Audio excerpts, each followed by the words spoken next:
Hello and welcome to another episode of the Rebecca Saunders Show. Thank you so much for tuning in. Your ears and eyes mean a lot to me. Today, my guest is the leader of leaders.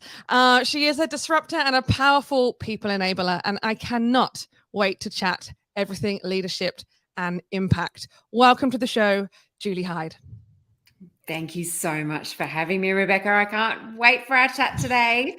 I think it's going to be a good one. Now, I have to ask, where did this tagline, "You're the leader of leaders," come from? Yeah, I think it's something I'm really, really passionate about in terms of role modeling the way forward. So I work with leaders. I work across industry. I work from small business into corporate. And I'm very passionate about you need to be the role model first. You need to be a leader of self first before you can lead anyone else. So in terms of me being the leader of leaders, I have to be the example of leadership.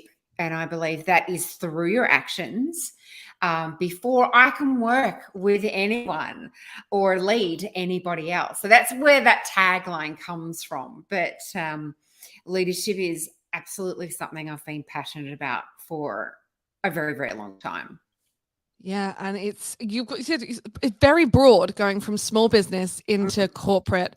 But would you also say that your work covers the home as well, like the personal side before you even get into the workplace? Yeah, 100%. Because, often our biggest leadership role is played at home. And that is, being a role model for your children. But being a leader doesn't end as soon as you walk outside of the office door. So that is, often the true test of a leader is through challenge. And also, it's what you do when nobody is watching. So, when the doors are closed, behind those closed doors, it's what you do then. And if you carry over those behaviors, and that's not to say that you can't like be the big sloth on the couch, because I do that often, get around.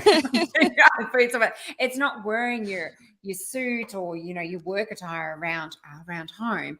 As I say, it's very much through your actions and and how you are with your partner, with your children, with your family, with your friends. It extends across all of those personal aspects as well.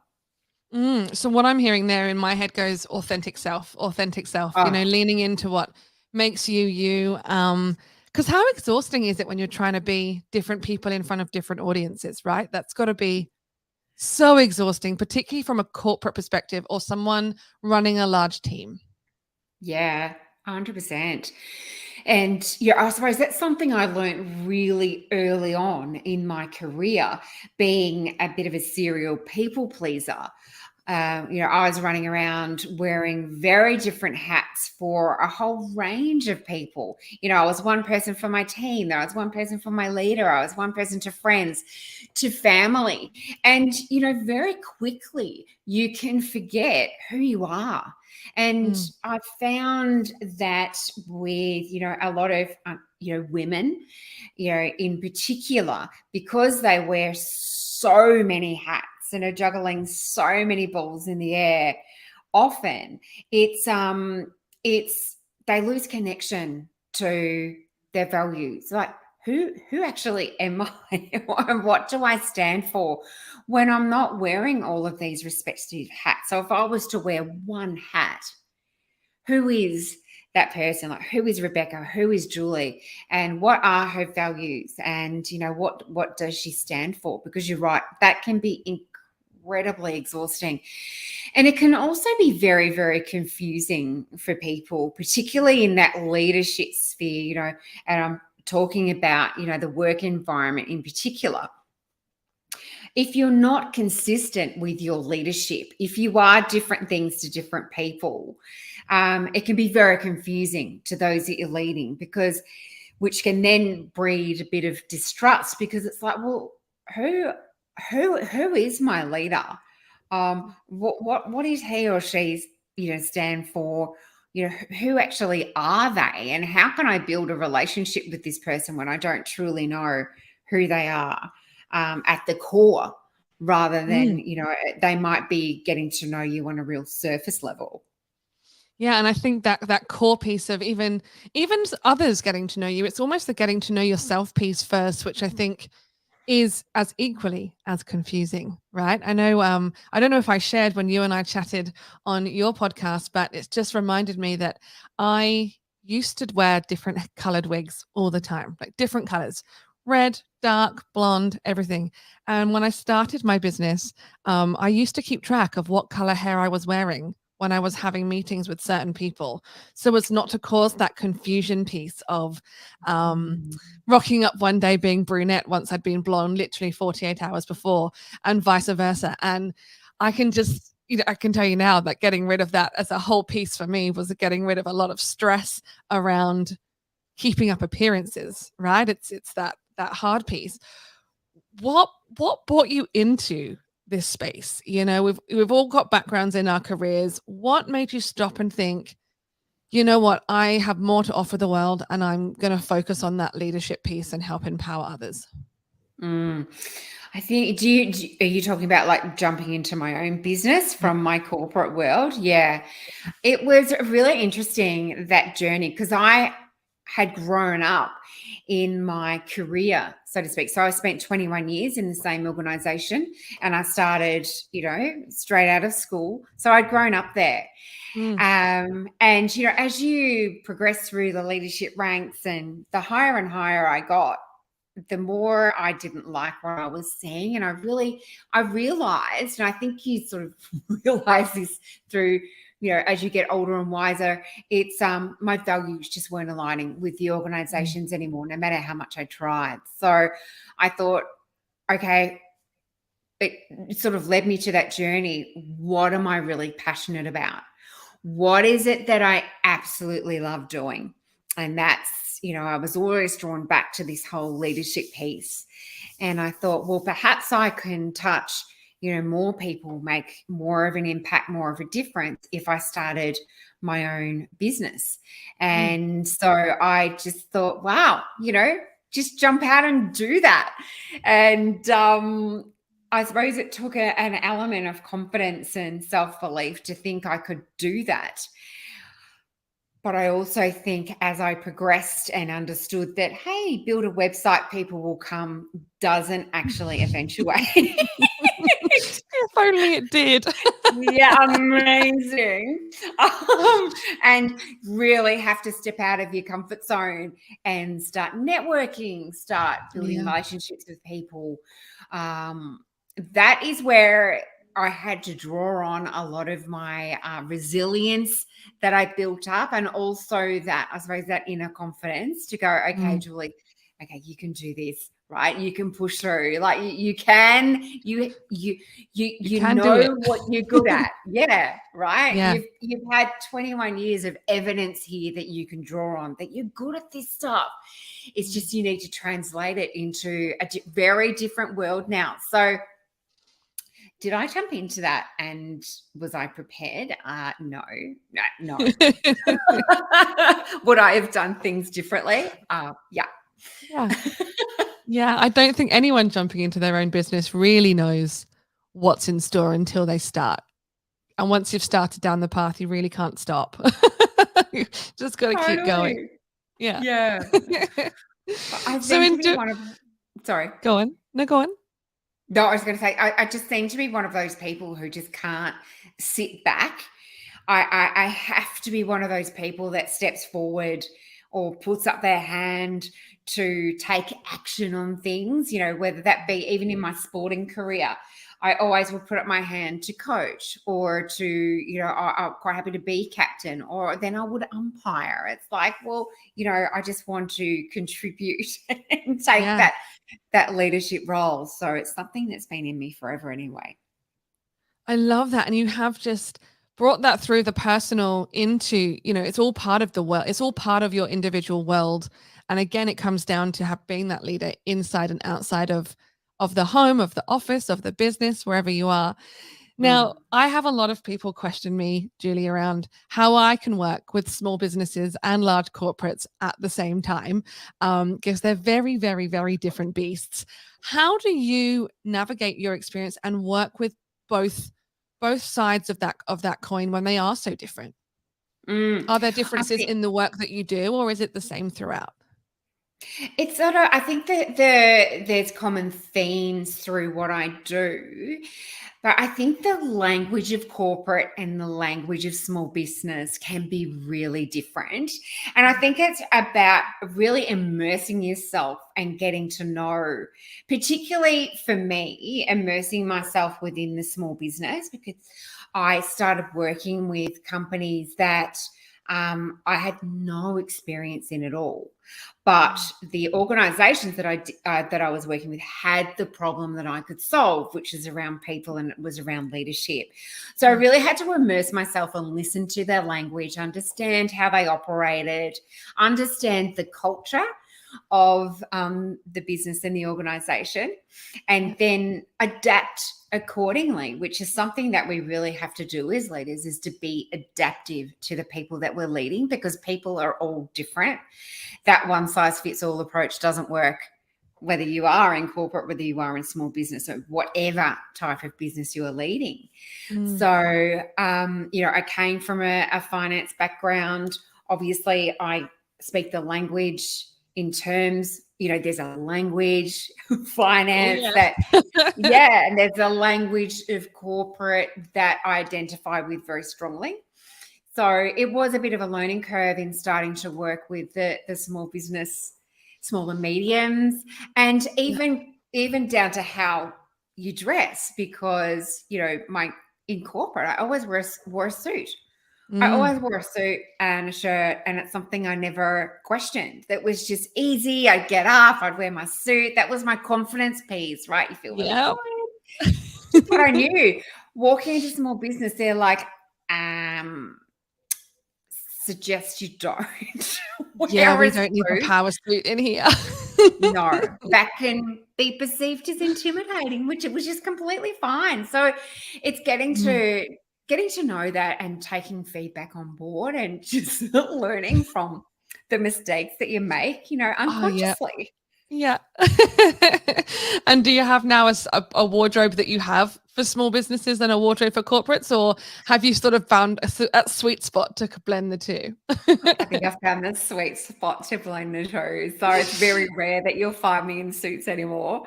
Mind you, I still love wearing a suit, but There's something about it, right? Yeah. love it. But I'll either wear the jacket or I'll wear the pants. It's very rare that I'll put the ensemble together now, but I do still love it. But yeah, I have adapted. I love that. And I'm sure there's a few people from COVID, thanks to COVID, going, oh, I don't wear my suit that often either. Maybe there should be some form of suit appreciation day coming up. Crack out the old wardrobe attire. Absolutely. Suit in the heels, bring it on, have a day.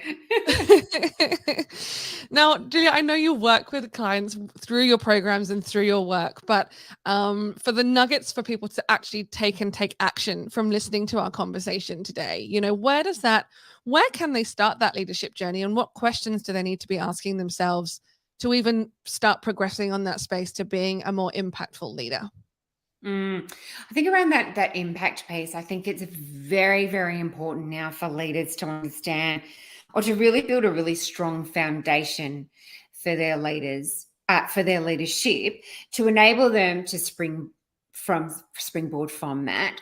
And what I mean by that is to really understand what their values are, what they stand for as a leader, and how is it that they want to make a difference, Mm. where what is the legacy that they're wanting to create, because your legacy is not something that you create when you're laying in your deathbed, thinking, No. oh, what can I do now? It's sort of done. Your leadership is the culmination of all the actions or non-actions that you're doing now.